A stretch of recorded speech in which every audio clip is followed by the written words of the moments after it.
Let's read about the forgotten history of Indian slavery. We're in this article, The Forgotten Story of American Indian Slavery.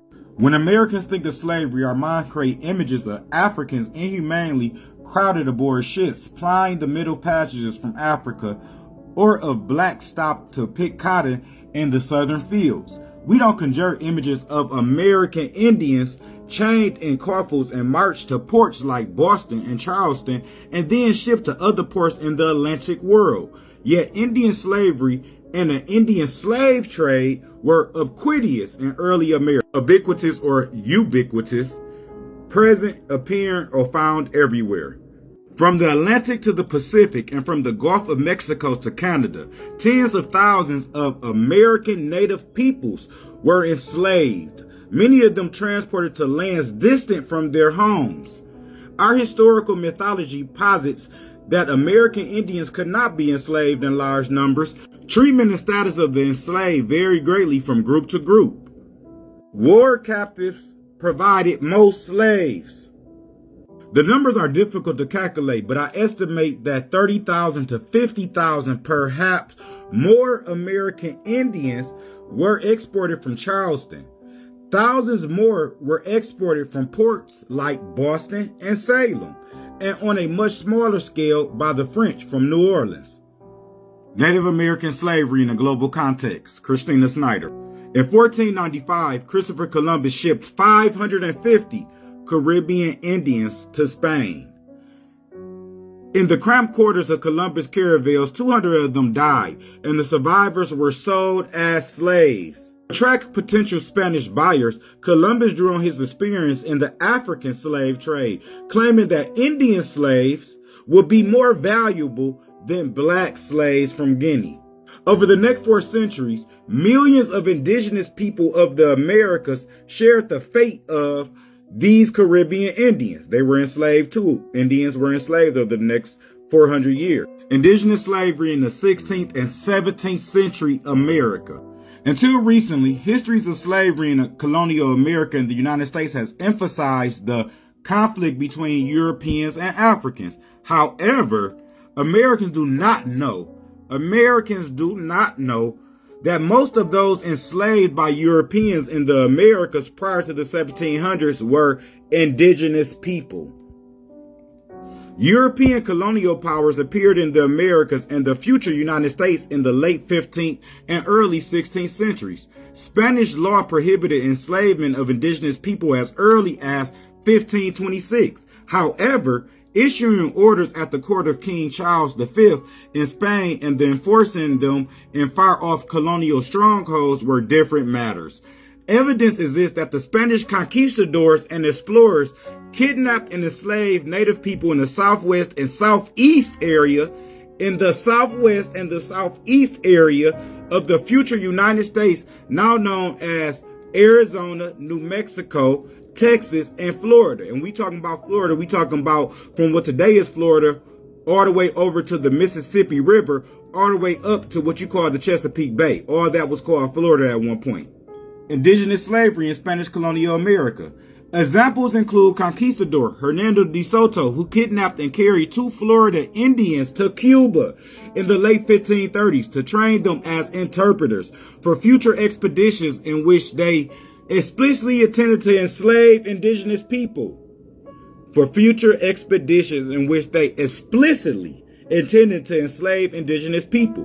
Other Spaniards enslaved several thousand Southeast Indians, taking them to the West Indies during the 16th century.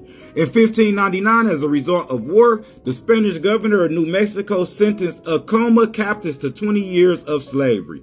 New Mexican governors during the early 1600s organized raids against native people on the plains. As a result, they seized orphan children for use as servants and used forced labor for building projects for both the church and the state.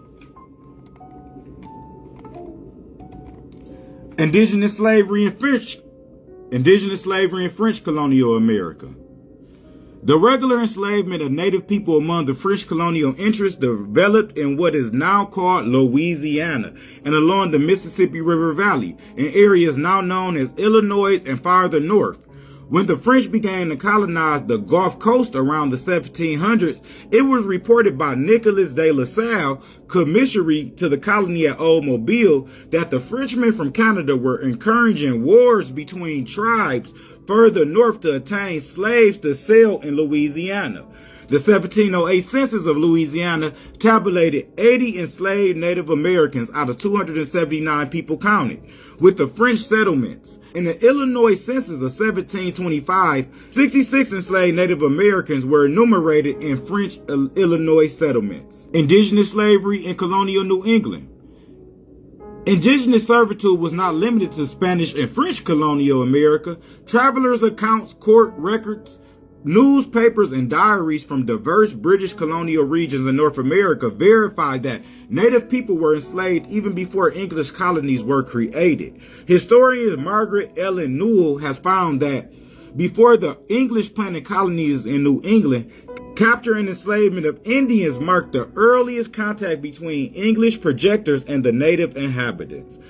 Explorers frequently kidnapped Indians in the early 1600s for several reasons, including proof of contact and as a means of acquiring interpreters and guides for future expeditions. In New England during the 17th century, indigenous people became enslaved as war captives and non-combatant refugees following the Pequot War of 1637, King Philip's War of 1675 to 1676, and the wars with Eastern Native Americans into the 1680s and 1690s.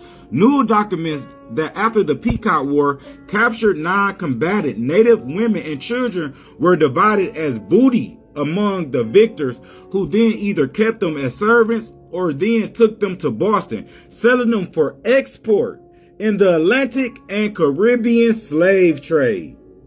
Evidence exists verifying New England Indians were exported to Bermuda, Providence Island, and other plantations where they served for life and became enslaved chattel, so the Indians were under chattel slavery.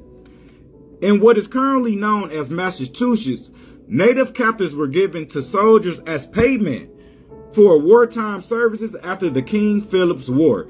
At the beginning of the King William's War in 1689 and in the early 18th century, 1704 to 1707, Newell has documented that after the King Philip's War, officials in the colonies of Plymouth, Massachusetts, and Connecticut sold hundreds of captives at public auction, as well as local officials in the Rhode Island towns of Portsmouth and Providence. On the Pittsburgh Post, July 19th, 1895. Pennsylvania in time came to have three classes of slaves.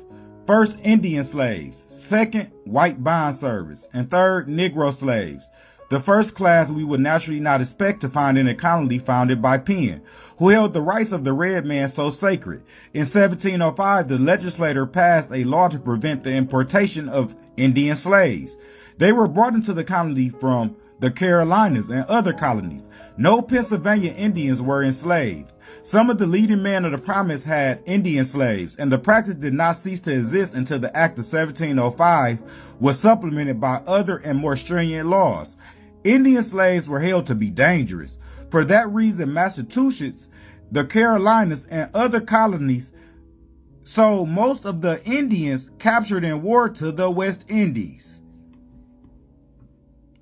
No Pennsylvania Indians were enslaved. Some of the leading men of the province had Indian slaves, and the practice did not cease to exist until the Act of 1705 was supplemented by other and more stringent laws.